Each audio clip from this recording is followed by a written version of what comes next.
Basketball is a team sport in which two teams, most commonly of 5 players each, opposing one another on a rectangular court, compete with the primary objective of shooting a basketball through the defender's hoop, while preventing the opposing team from shooting through their own hoop. The only major sport strictly of US origin, basketball was invented by James Naismith, 1861 to 1939, on or about December 1, 1891, at the International Young Men in Christian Association or YMCA training school. Now, it is the Springfield College, Springfield, Massachusetts, where Naismith was an instructor in physical education. Introduction. These exercise programs' purpose is to maintain your body fit. Basketball necessitates a lot of movement. Therefore, you must keep in shape and proper structure. It requires a lot of physical effort from the entire body. People are currently attending aerobic lessons in order to stay fit, suitable shape or form. Basketball is a sport that incorporates the use of the feet. It benefits your cardiovascular health by engaging your complete body in physical activity. As a result, the cardiovascular system is compromised, blood circulation is enhanced, and blood pressure is maintained. Opening prayer and warm-up and stretching.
Technical components, passing and receiving fundamental skills.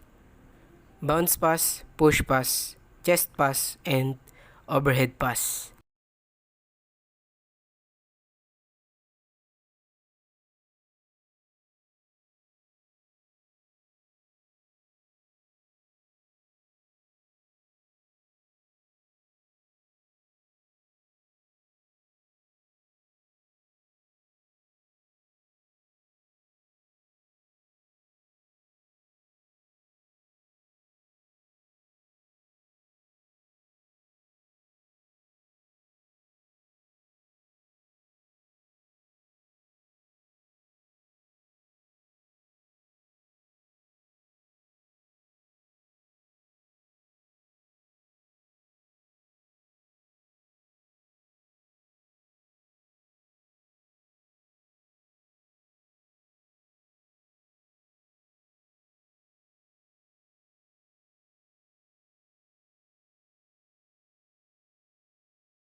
Monday, we have tactical components of training program. We have passing and receiving while running on the court.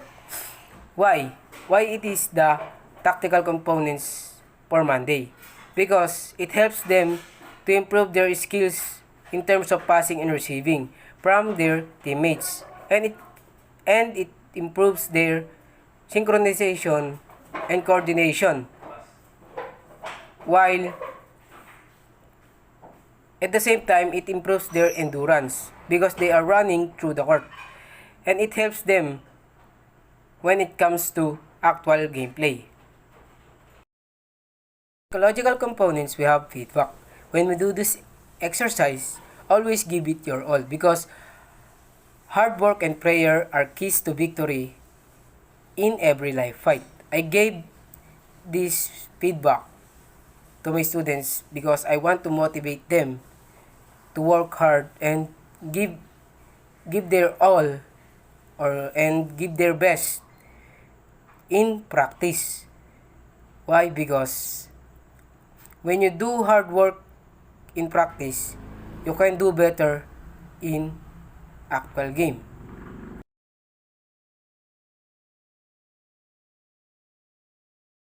Opening prayer, warm up and stretching.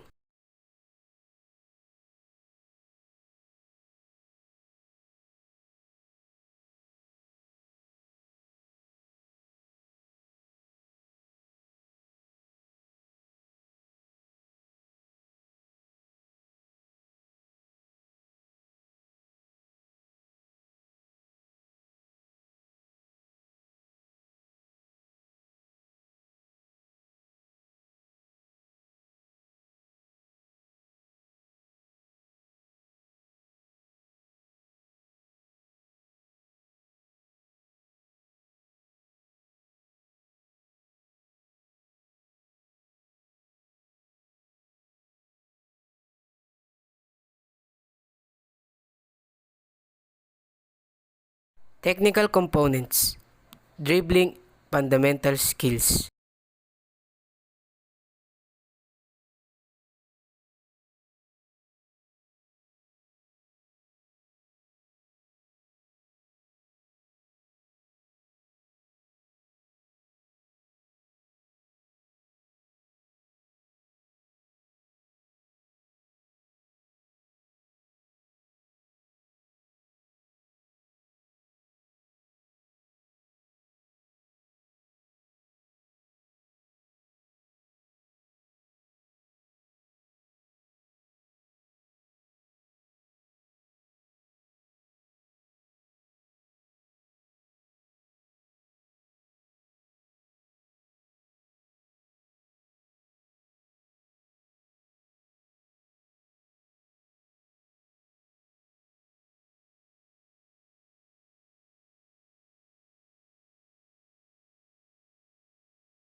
In Tuesday, we have tactical components and dribbling while running on the court. Why I gave these tactical components to my students? Because I want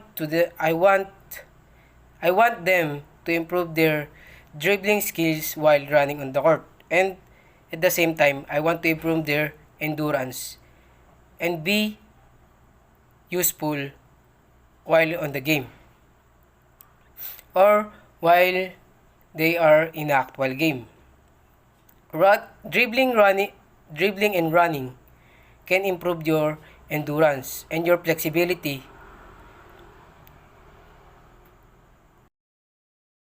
For psychological components, we have feedback. If we are good, and the feedback is, if we are good at this particular sports, basketball, keep in mind that we should always be humble in whatever situation. Why? Because being humble is a good thing when you are a player. And being humble is also a good asset. And you can be friends with your opponents. Being humble is very important in one's player or in one player, because being arrogant can lead to defeat.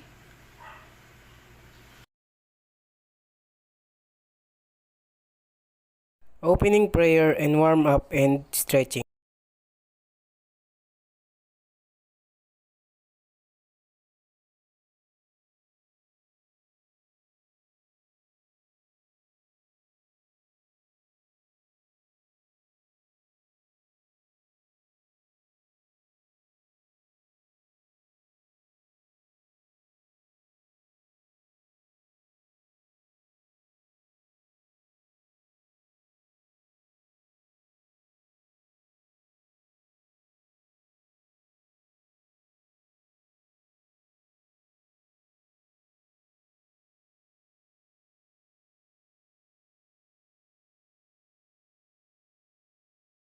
Technical skills, shooting fundamental skills.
In Wednesday, we have tactical components, and it is the learn how to shoot properly while stopping from running. I gave this training to my students because I want them to train their accuracy and improve their accuracy and shooting form. And I gave them the shooting or shoot properly while stopping from running. Why? Because in actual game, you have to learn this skill. For example, you are running from your opponent's hoop And then, you have the opportunity to shoot or to score for your teammates and your for team. But you are running. In that case, you have to stop and shoot. In this training, you can learn to shoot properly while stopping from running. And for the feedback of Wednesday, pass the ball when your teammates are free and no one is guarding you. Since we are a team, remember that in order to win the game, we must have we must have complete cooperation from all of our teammates, and our goal is to win, not to impress. For this feedback, I want to motivate them and keep in their mind that we are a team, and our goal is to win, not to impress others. In order to win, you have to cooperate with your teammates.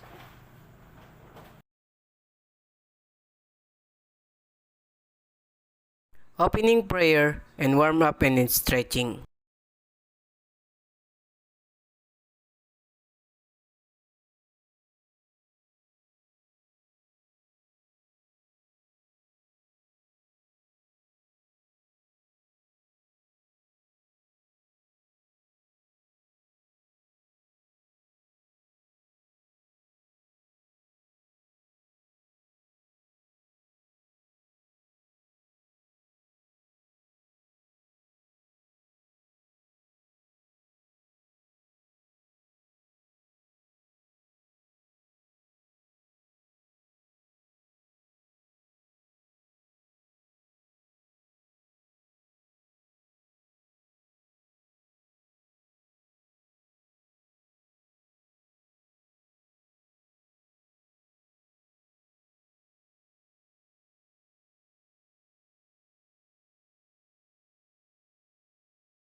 Next day we have rebound training.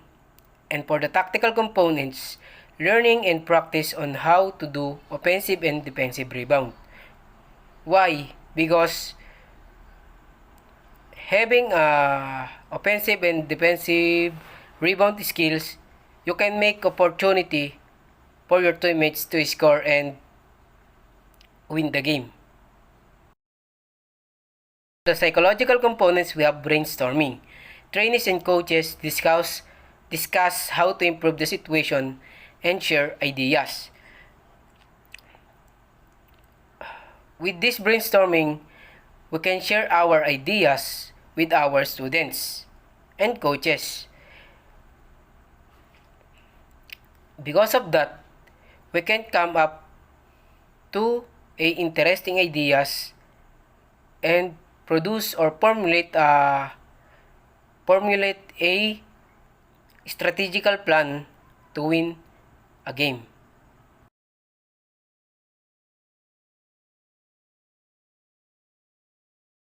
Opening prayer and warm up and stretching.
And for the last day of our training program, in tactical components, we have practice their defensive skills.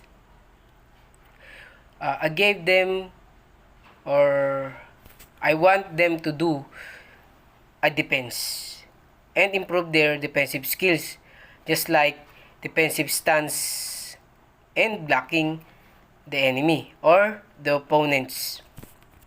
Why it is important to practice or train defensive? Because if you have no skills in defending, you have a possibility to lose in game. But if you have train or do a defensive skills while you are training, you have a lot of chance to win a game, because locking down or pin down an opponent during the game can lead you to success or to victory. Psychological component, we have feedback, and I gave them the feedback of, I put you in the oven and on the rough surface under the sun to give you a taste of what it is like, because not every playing court is level and adjacent to the gym. So you have an advantage since you know how to play in an open environment. I want them to experience to play under the sun, under the heat of the sun. Why? Because it can help them to enhance their endurance during a game, because not all the competition is adjacent to the gym. At the same time, the other competition have their competition under the heat of the sun.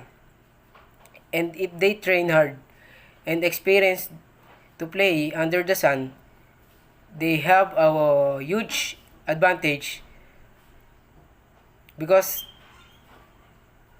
they have an experience to play under the sun.